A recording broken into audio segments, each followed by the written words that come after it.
नमस्कार विद्यार्थी मित्रांनो, आज आपण 12 मे रोजीचं चालू घडामोडी जे आहे त्या अभ्यासणार आहोत।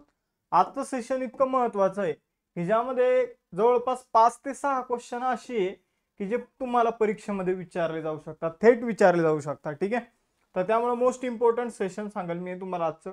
त्याचबरोबर आज 3 टेस्ट क्वेश्चन सुद्धा तुम्हाला या सेशन मधून देणार आहे। ठीक आहे, तर शेवटपर्यंत लेक्चर बघायचे। चला सुरू करू या लेक्चरला। ठीक आहे, लेक्चर सुरू करण्या अगोदर राज्यसेवेच्या आपण 2 बॅच सुरू केलेले आहे। एक पूर्व परीक्षेसाठी विजयश्री बॅच आणि प्री मेन्स इंटरव्ह्यू साठी फाउंडेशन बॅच। त्याचबरोबर जर बघितलं तर कंबाईनची 2025 ची जी काही ग्रुप बी आणि ग्रुप सी ची जी काही एक्झाम होणार आहे प्री मेन्स इंटरव्ह्यू, त्यासाठी आपण फाउंडेशन बॅच 2.0 सुरू केलेली आहे। त्याचबरोबर कंबाईन गट ब मुख्य परीक्षेसाठी यशस्वी बॅच आपण सुरू केलेली आहे। त्याचबरोबर ग्रुप सी च्या प्री साठी 2 बॅच आहे मित्रांनो।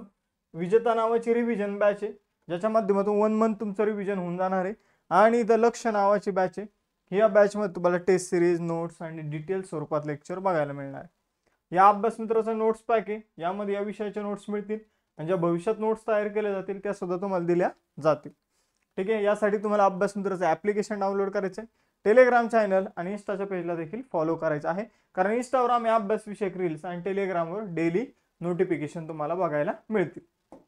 ठीक आहे, तर 12 मे रोजीचं आपण करंट अफेअर्स जे आहे ते आज बघणार आहोत। पहिला क्वेश्चन तुमच्यासाठी, मे 2025 मध्ये रोमन कॅथलिक चर्चचे नवीन पोप कोण बनले आहे?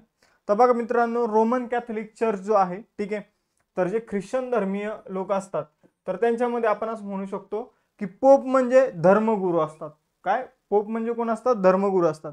आणि हे धर्मगुरू कुठे राहत असतात? तर व्हॅटिकन सिटी, जगातील सगळ्यात छोट्या देशामध्ये जो इटलीच्या आतमध्ये आहे। ठीक आहे, तर तिथे पोप राहत असतात आणि तिथे एक रोमन कॅथलिक चर्च आहे, तर त्याचे हे प्रमुख असतात, म्हणून त्यांना पोप म्हणून ओळखलं जातं किंवा धर्मगुरू आपण जर बघितलं आपल्या भाषेत धर्मगुरू। मग आता नवीन धर्मगुरू जे आहे ते बनलेले रॉबर्ट प्रिओस्ट। ठीक आहे, आपण जर बघितलं तर रॉबर्ट प्रिओस्ट जे आहे हे पहिले अमेरिकन व्यक्ती आहे जे पोप बनलेले आहे, USA चे आहे हे पोप बनलेले आहे, आणि एकूणातील हे 267वे पोप बनलेले आहे। ठीक आहे, म्हणजे आपण जर बघितलं तर इसवी सन जेव्हापासून सुरू होतं, ठीक आहे, तर तेव्हापासून म्हणजे जवळपास 2025 वर्ष झाली। येशू ख्रिस्ताचा ज्यावेळी जन्म झाला तेव्हापासून आपण इसवी सनाची गणना करत असतो। मग 2025 वर्षामध्ये 267 पोप जे आहे ते होऊन गेलेले आहे। बघा मित्रांनो, आपण जर बघितलं तर रॉबर्ट प्रिओस्ट यांनी पोप लिओ असं नाव स्वीकारलेलं आहे, पोप लिओ 14वा। आणि आता अलीकडे पोप फ्रान्सिस यांचं निधन झालं होतं 21 एप्रिल 2025 रोजी। त्यांच्या जागी आता pope Leo as a pope म्हणून काम करणार आहे। तर पोप हा शब्द रोमन कॅथलिक चर्चच्या सर्वोच्च प्रमुखाच्या संदर्भात देण्यासाठी वापरला जातो। यानंतर पुढे जाऊया, जागतिक रेड क्रॉस दिवस 2025 कधी सेलिब्रेट केला जातो? आता बघा मित्रांनो, जागतिक रेड क्रॉस दिवस काय आहे, तर तुम्ही हॉस्पिटलशी संबंधित गोष्टींवर, मेडिकलवर वगैरे, तर अशा प्रकारे तुम्ही काय बघत असाल, एक अधिकचं चिन्ह बघत असाल, लाल कलर मध्ये अधिकचं चिन्ह असतं, व्हाईट किंवा लाल कलर मध्ये।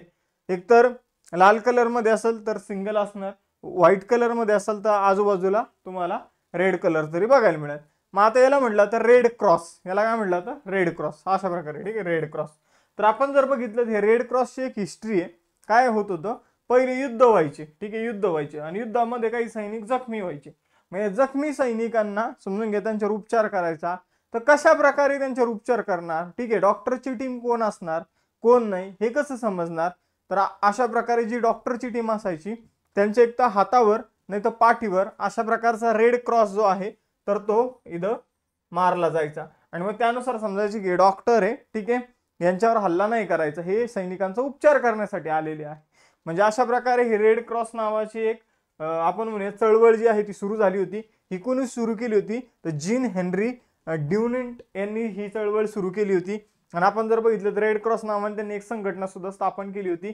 त्यांनी रेड क्रॉस नावाने संघटना 1863 मध्ये 8 मे रोजी स्थापन केली होती, म्हणून 8 मे जो दिवस आहे तो जागतिक रेड क्रॉस दिवस म्हणून सेलिब्रेट केला जातो। आय होप तुम्हाला याची हिस्ट्री कळाली असेल।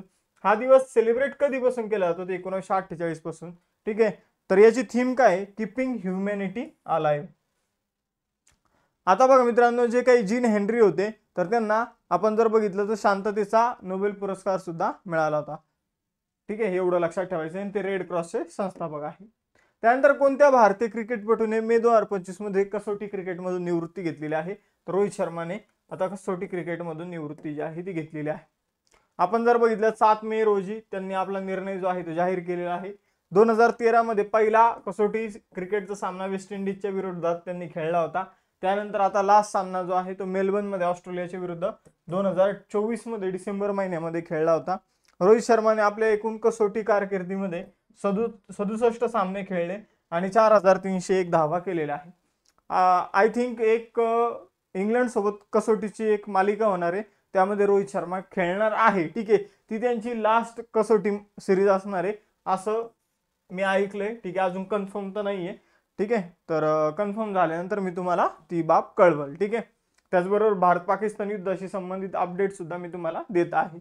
बघा इथं पुढचा क्वेश्चन, आता युद्ध भारत पाकिस्तान युद्धाचा विषय आलाच आहे, तर S-400 एअर डिफेन्स सिस्टम जे आहे तर त्याने एकदम जबरदस्त कामगिरी केलेली आहे. मग मित्रांनो, भारताने कोणत्या देशाकडून खरेदी केलेलं आहे असा एक क्वेश्चन मी तुमच्यासाठी टाकलेला आहे. कारण करंटमध्ये खूप चर्चेमध्ये तर रशियाकडून भारताने S-400 एअर डिफेन्स सिस्टम जे आहे ते परचेस केलेलं आहे. ऑक्टोबर 2018 मध्ये $5.43 अब्ज ही डील झाली होती भारत आणि रशियामध्ये. ठीक आहे, S-400 बरोबरच आपलं आकाश तीर नावाचं जे काही एअर डिफेन्स सिस्टम आहे त्यावर सुद्धा मी एक स्पेशल व्हिडिओ बनवलेला आहे, तो तुम्ही नक्की बघा. बघा मित्रांनो, रशिया जो आहे तर राजधानी आहे मॉस्को, चलन आहे रशियन रुबल. युरोप आणि आशिया दोन्ही खंडामध्ये रशिया येतो. ठीक आहे, मिखाईल मिशिस्टिन पंतप्रधान आहे, राष्ट्रपती आहे व्लादिमीर पुतिन. क्षेत्रफळाच्या दृष्टीने जगातील सगळ्यात मोठा देश आहे. तिथल्या संसदेला ड्यूमा म्हणून ओळखलं जातं. रशियन क्रांतीलाच बोल्शेविक क्रांती म्हणून ओळखलं जातं. 1917 मध्ये झाली होती. आणि रशिया जे आहे आणि चीन जे आहे यांच्यामध्ये अमूर नावाची नदी सीमा बनवते. यानंतर पुढे जाऊया, 5वा क्वेश्चन. भारताला मे 2025 मध्ये कोणत्या देशात बनवलेले दुसरे प्रगत स्टेल्थ फ्रिगेट INS तमाल मिळणार आहे? तर बघा मित्रांनो, INS तमाल जे आहे ते रशियाने बनवलेलं आहे आणि रशिया आता आपल्याला तिकडे बनवून आपल्याला काय करत आहे तर डिलिव्हर करत आहे INS तमाल. INS तमाल मध्ये ब्रह्मोस मिसाईल सुद्धा बसवण्यात आलेला आहे. मग मित्रांनो, जर तुम्हाला माहित असेल कुणाला, ठीक आहे, तर नक्की कमेंट बॉक्समध्ये सांगा. ब्रह्मोस एक कोणत्या प्रकारचं मिसाईल आहे? बॅलिस्टिक मिसाईल आहे की क्रूज मिसाईल आहे? ठीक आहे, बॅलिस्टिक मिसाईल आहे की क्रूज मिसाईल आहे हे तुम्हाला कमेंट बॉक्समध्ये सांगा. उद्या यावर एक स्पेशल व्हिडिओ येईल की बॅलिस्टिक मिसाईल काय असतं, क्रूज मिसाईल काय असतं. म्हणजे सर्च करा, यावर तुम्हाला प्रश्न जो आहे परीक्षेमध्ये विचारला जाऊ शकतो, कारण युद्धाशी संबंधित 1-2 तरी प्रश्न करंट अफेअर्स मध्ये येऊ शकतात. ब्रह्मोस सुपरसॉनिक, बघा ब्रह्मोस सुपरसॉनिक क्रूज आता इथं आलं इथं. ठीक आहे, उत्तर इथं येऊन गेलं. हे जे आहे हे क्रूज मिसाईल आहे. ठीक आहे, क्रूज मिसाईल आहे आणि कोणत्या प्रकारचं आहे तर सुपरसॉनिक प्रकारचं क्रूज मिसाईल आहे. मग आपण जर बघितलं तर हे सुद्धा यावर बसवण्यात आलेलं आहे INS तमालवर. ठीक आहे, किंवा तमला आपण म्हणू शकतो, पण तमाल लक्षात ठेवा. ठीक आहे, आपण जर बघितलं तर रशियामध्ये कालिनग्राड या ठिकाणी ही जी काही नौका आहे, ही जी काही युद्ध नौका आहे ती बनवलेली आहे.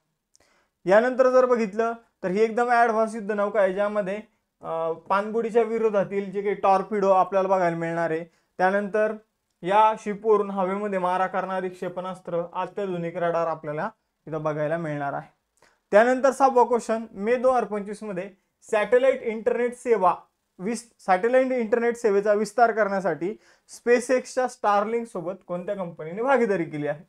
तर बघा मित्रांनो, सॅटेलाइट इंटरनेट सेवा जी आहे ती देणारी कंपनी आहे स्टारलिंक. ही कंपनी कोणाची? ती एलन मस्क यांची आहे. मग आता या सेवांचा विस्तार करण्यासाठी आपण जर बघितलं तर एअरटेल आफ्रिका नावाची जी कंपनी आहे तर तिने आता स्टारलिंक सोबत भागीदारी केली आहे. आता एअरटेल आफ्रिका नावाची कंपनी जी आहे ती आफ्रिकेमध्ये इंटरनेट जे आहे आफ्रिका खंडामध्ये ती देण्याचं काम करते, इंटरनेट सुविधा. मग आपण जर बघितलं तर आपली जी एअरटेल कंपनी आहे तर हिचे 67% शेअर जे आहे तर ते या एअरटेल आफ्रिका कंपनीमध्ये आहे.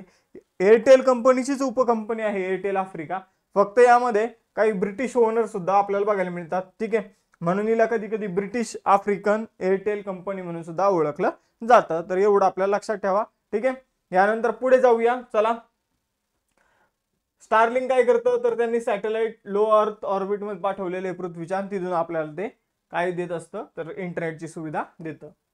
यानंतर पुढे जाऊया. एअरटेल आफ्रिका जी आहे ही एक ब्रिटिश कंपनी आहे. ब्रिटिश कंपनी म्हणण्यापेक्षा भारतीय ब्रिटिश कंपनी आहे. आपण जर बघितलं भारतीय एअरटेलचा 67.2% हिस्सा या एअरटेल आफ्रिकामध्ये आपल्याला बघायला मिळतो. एअरटेलचीच एक उपकंपनी आहे, 2001 मध्ये स्थापना करण्यात आली होती. लंडन, युनायटेड किंगडम मध्ये हिचं मुख्यालय आहे. यानंतर मे 2025 मध्ये संसदेची जी लोकलेखा समिती आहे, पब्लिक अकाउंट कमिटी, तर तिच्या अध्यक्षपदी कुणाची पुनर्नियुक्ती करण्यात आलेली आहे. तर जी काही लोकलेखा समिती आहे तिचे जे अध्यक्ष आहे ते होते के.सी. वेणुगोपाल आणि त्यांचीच आता इथं पुनर्नियुक्ती करण्यात आलेली आहे. तर अत्यंत महत्वाची कमिटी आहे लोकलेखा समिती. 1919 चा जो मॉन्टेग्यू चेम्स्फोर्ड कायदा होता त्यानुसार 1921 मध्ये या समितीची स्थापना करण्यात आलेली आहे. के.सी. वेणुगोपाल हे सध्याचे अध्यक्ष आहे. आपण जर बघितलं तर के.सी. वेणुगोपाल यांची पुनर्नियुक्ती झालेली आहे, हे लक्षात ठेवायचं आहे. आता बघा, लोकलेखा समितीचे जे काही अध्यक्ष असतात ते विरोधी पक्षातील असतात, म्हणून काँग्रेसचे हे नेते आपल्याला इथं बघायला मिळते. ठीक आहे, तर अध्यक्ष जो असतो तो विरोधी पक्षातील असतो. ठीक आहे, सगळ्यात पहिले 1967 मध्ये मीनू मसानी हे विरोधी पक्षातील व्यक्तीला लोकसभेतील अध्यक्ष जे आहे या लोकलेखा कमिटीचा अध्यक्ष जे आहे बनवण्यात आलं होतं. यानंतर भारताच्या कोणत्या राज्यात ईशान्येकडील पहिला भूऔष्णिक उत्पादन विहीर खोदण्यात आलेली आहे? तर बघा, अरुणाचल प्रदेशमध्ये ईशान्येकडील पहिली भूऔष्णिक विहीर जी आहे ती खोदण्यात आलेली आहे. आपण जर बघितलं तर 8 मे 2025 रोजी centre for earth science and Himalayan स्टडीजने अरुणाचल प्रदेशमधील पश्चिम कामेंग जिल्ह्यात दिरांग भागात ईशान्य भारतातील पहिली भूऔष्णिक विहीर जी आहे तर ती ड्रिल केलेली आहे. ही विहीर जी आहे ती स्पेस हिटिंग, कृषी प्रक्रिया आणि पर्यावरणपूरक वापरासाठी हिचा वापर केला जाणार आहे. म्हणजे इथं थोडक्यात ऊर्जाच निर्माण होणार आहे, पण पर्यावरणाला जास्त नुकसान न होऊ देता इथं ऊर्जा निर्माण करण्याचा प्रयत्न केला जाणार आहे. मग आपण जर बघितलं तर अरुणाचल प्रदेशची राजधानी इटानगर, 20 फेब्रुवारी 1987 ला अरुणाचल प्रदेश राज्य बनलं. पेमा खांडू मुख्यमंत्री आहे. कैवल्य त्रिविक्रम परनायक राज्यपाल आहे. चौना मेन उपमुख्यमंत्री आहे. आसाम, नागालँड ही शेजारची राज्य आहे. मे 2025 मध्ये कोणत्या राज्याने स्थलांतरित मुलांना शिक्षित करण्यासाठी ज्योती योजना सुरू केली? तर जे स्थलांतरित मुलं आहेत त्यांना शिकवण्यासाठी केरळ सरकारने ज्योती नावाची योजना जी आहे ती सुरू केली आहे. तर केरळ राज्याच्या शिक्षण विभागामार्फत ही ज्योती योजना जी आहे ती राबवली जात आहे. 7 मे 2025 रोजी ही सुरू करण्यात आलेली आहे. अमरनाथ यात्रा सुरळीत आणि सुरक्षित पार पाडण्यासाठी सुरक्षा दलांनी कोणते ऑपरेशन सुरू केलं?